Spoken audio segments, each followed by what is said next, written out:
मतलब उसके भीतर विश्वास की जागरूकता रहती है, उसके भीतर भरोसे की जागरूकता रहती है।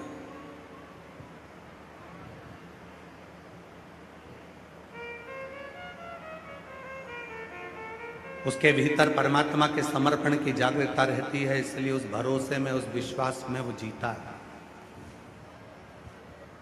भटकता नहीं है और ना भटकने देता।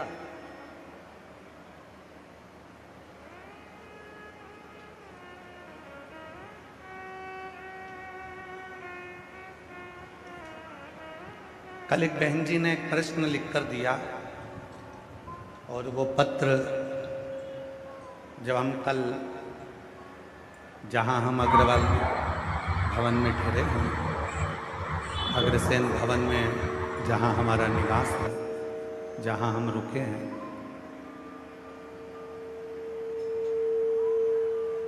उस अग्रवाल धर्मशाला से, अग्रसेन भवन से जब हम आ रहे थे तो कोई एक बहन ने एक पत्र दिया था। वो पत्र हमने वहीं पर दे दिया था, फिर हम कथा कर गए तो उस पत्र को पढ़ा। उस पत्र में उस बहन ने लिखा था कि मैंने एक संकल्प लिया है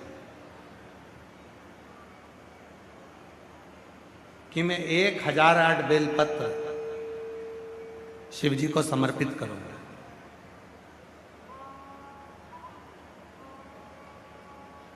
आप मुझे बता सकते हैं कि 1008 बेलपत्र शंकर भगवान को कैसे चढ़ाऊं?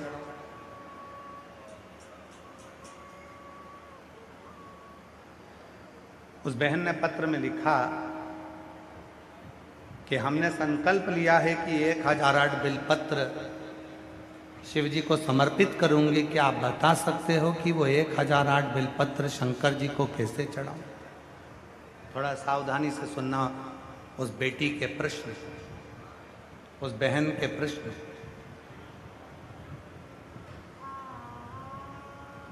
मेरी उस जीजी के प्रश्न। क्या आप बता सकते हैं कि वो 1008 बेलपत्र मुझे शिव जी को चढ़ाना है तो मैं कैसे चढ़ाऊं?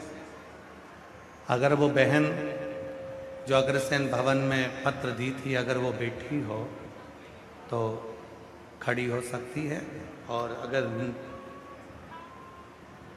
नहीं आई हो तो टीवी के माध्यम से भी सुन सकती है। कि वो पत्र में लिखा कि मैं 1008 बेलपत्र शिव जी को चढ़ाना चाहती हूं, उसको कैसे चढ़ाऊं? तो आपसे निवेदन है, शिव महापुराण की कथा कहती है अगर 1008 बेलपत्र आप शिव जी को चढ़ाना चाहते हो तो पहले 1008 बेलपत्री के पेड़ लगाओ, तब जाकर 1008 बेलपत्र शिव जी को चढ़ाओ।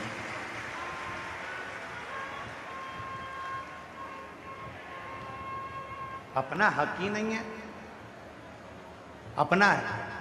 अगर हक हो महाराज, अपना यदि हक हो, जिस पेड़ को हमने लगाया उस पेड़ की बेलपत्र का हक हमारा, जिस वृक्ष को हमने लगाया उस वृक्ष के फल का हक हमारा, जिस पौधे को लगाया उस पौधे के फूल पर हक हमारा। बेलपत्री के वृक्ष को लगाया है,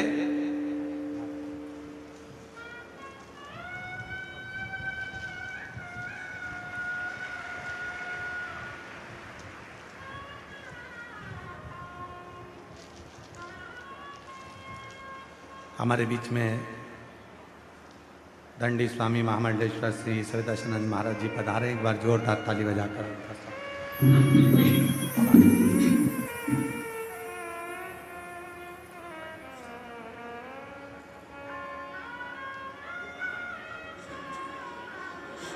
यदि महाराज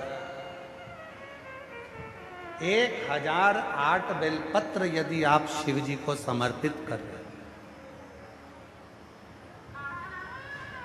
तो 1008 बेलपत्र के वृक्ष लगाने की जवाबदारी भी आपकी। हो सकता है आपको हमारी बात का बुरा लग जाए, हो सकता है हमारी बात का आपको बुरा लग जाए, पर जिस पौधे को लगाया उस पौधे के फूल पर हक अपना होता है, जिस वृक्ष को लगाया उस वृक्ष के फल पर हक अपना होता है, और जिस बेलपत्र के वृक्ष को लगाया उस बेलपत्र के वृक्ष की पत्तियों पर भी हक अपना होता है। फिर आप तोड़कर उसे शिव को समर्पित कर सकते।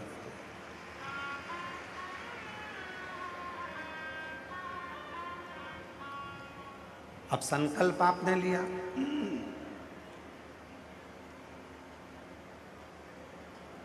कि 1008 बेलपत्र तोड़कर मैं चढ़ाऊंगी। संकल्प आपने लिया, गला पकड़ रहा है भाई मेरे। संकल्प आपने लिया है कि 1008 बेलपत्र, यह माइक अच्छा है कि ऐसा ही है, 1008 बेलपत्र तोड़कर मैं शिव जी को चढ़ाऊंगी, समर्पित करूंगी। अब संकल्प आपने लिया है तो वृक्ष वो होना चाहिए जिस वृक्ष को आपने रोपित किया, जिस वृक्ष को आपने लगाया।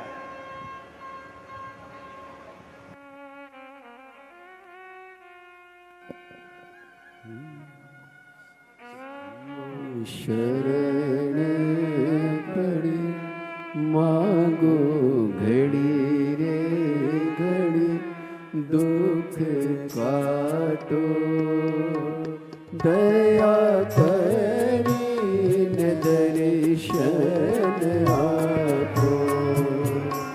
शंभो शरण पड़ी मांगो घड़ी रे घड़ी, दुख काटो दया करीन दर्शन आपो। आप वृक्ष लगाओ,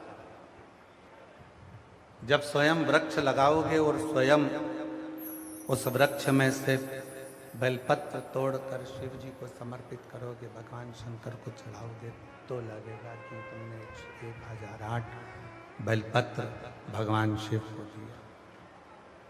स्वयं वृक्ष लगा।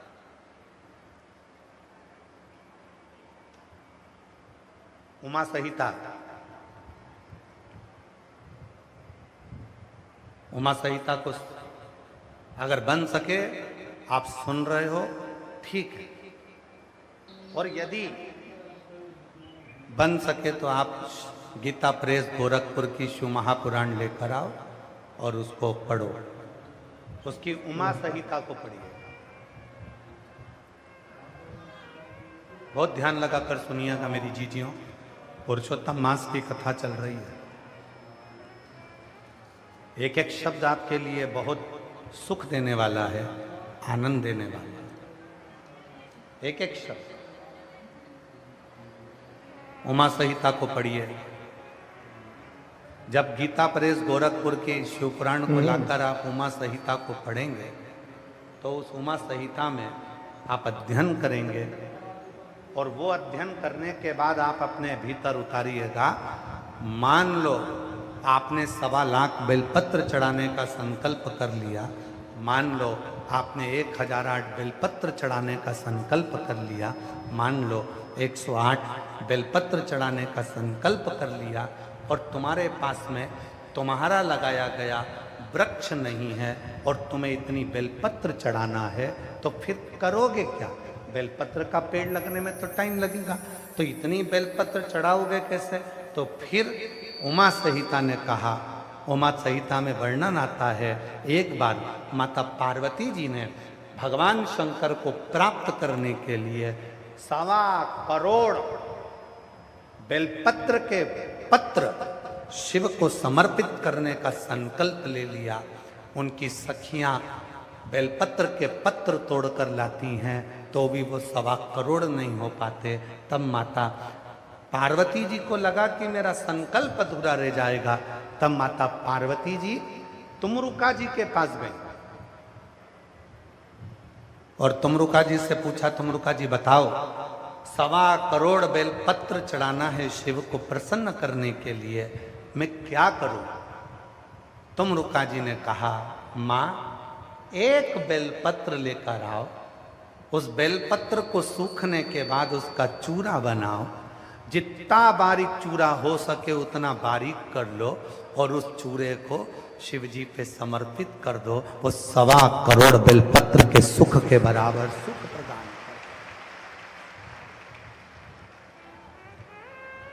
एक बेलपत्र के पत्र में भी वो फल है, वो लाभ है जो 1.25 करोड़ बेलपत्र के बराबर सुख हमको प्रदान कर दे। एक बेलपत्र।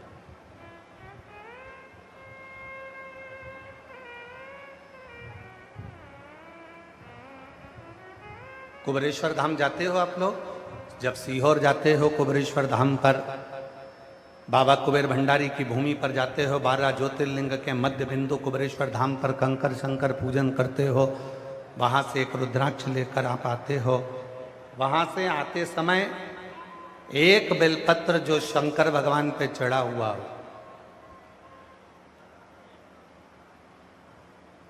कंकर शंकर शिला पर चढ़ाओ, शिवलिंग पे चढ़ाओ, या कहीं कंकर की पूजन हुई हो वहां पर भी अगर कोई चढ़ा हुआ बेलपत्र तुम्हें मिल जाए, उसको लेकर आ जाओ और उस बेलपत्र को सुखा कर रख लो। उस बेलपत्र को सुखा कर रखो। जब लगे तुमको कि मेरा ये वाला काम उलझ रहा है, मेरा ये काम अटक रहा है, उस बेलपत्र का थोड़ा सा चूरा मुख में लेकर उस व्यक्ति से बात करने चले जाओ। 3 महीने के अंदर वो कार्य पूर्ण होकर रहता है। एक बेलपत्र में वो सुख है, एक बेलपत्र में वो फल है, एक बेलपत्र का वो लाभ है जो हमारे जीवन को आनंद की अनुभूति करा रहे। यहां मेरी बहुत सारी जीजियां बैठी हैं, बहनें बैठी हैं, मेरे जीजा बैठे हैं, मेरी बेटियां बैठी हैं, मेरे बेटा, मेरे बुजुर्ग माँ बाप बैठे हुए हैं, माता पिता बैठे हैं। करबद्ध निवेदन करूं,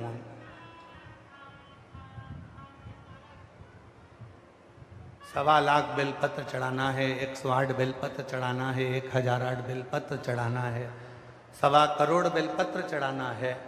एक बेलपत्री के पत्र को सुखाकर बारीक से बारीक, बारीक से बारीक, बारीक से बारीक जब बिल्कुल महीन हो जाए, उसको जब समर्पित किया जाता है तो उसके कण कण की गिनती से भी करोड़ों हजारों बेलपत्र के पत्र चढ़ाने का फल प्राप्त हो जाता है। महीन से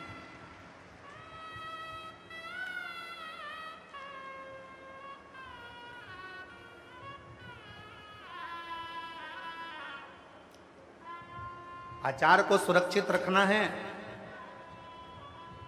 मेरी सारी जीजियां बैठी, अब आम आना चालू हो गए, केरी आना चालू हो गई। आम आएंगे, केरी आएगी, आप लोग अचार डालेंगे।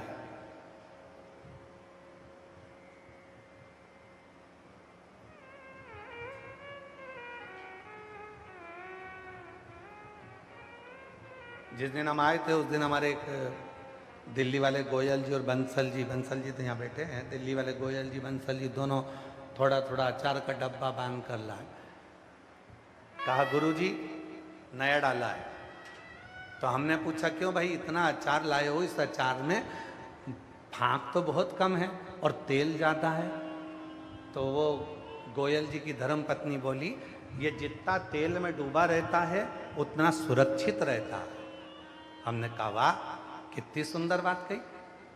अचार तेल में डूबा रहेगा सुरक्षित रहेगा, मुरब्बा चाशनी में डूबा रहेगा सुरक्षित रहेगा, और संसार का मनुष्य शिव कथा में डूबा रहेगा तो सुरक्षित रहेगा।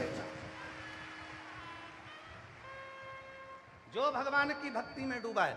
हम ये कभी नहीं बोले कि आप शंकर की शरणागति, हम कहते हैं तुम राम को भजते हो तो राम को भजो, आप कृष्ण को भजते हो तो कृष्ण को भजो, आप शिव को भजते हो तो शिव को भजो, आप जगत जननी दुर्गा भवानी को भजते हो तो जगत जननी दुर्गा भवानी को भजो। आप जो आराधना जो साधना आप दिल से करते हो, आपकी जो मर्जी हो वो भजो, पर उसमें डूब जाना, उसमें जितने डूबते चले जाओगे उतने सुरक्षित होते चले जाओगे, उतने सुरक्षित। डूबना।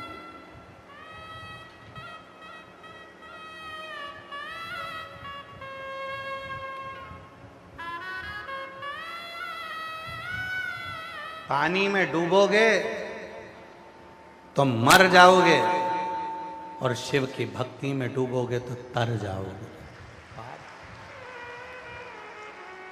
पानी में डूबने वाला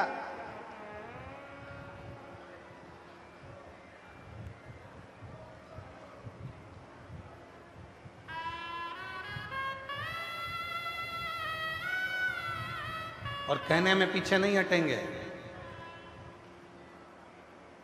पानी में डूबने वाले को बचाया जा सकता है, थोड़े चांस हैं। जो माताएं तैरना जानती हैं वो तुरंत जाकर उसका बाल पकड़कर खींच कर ले आती हैं।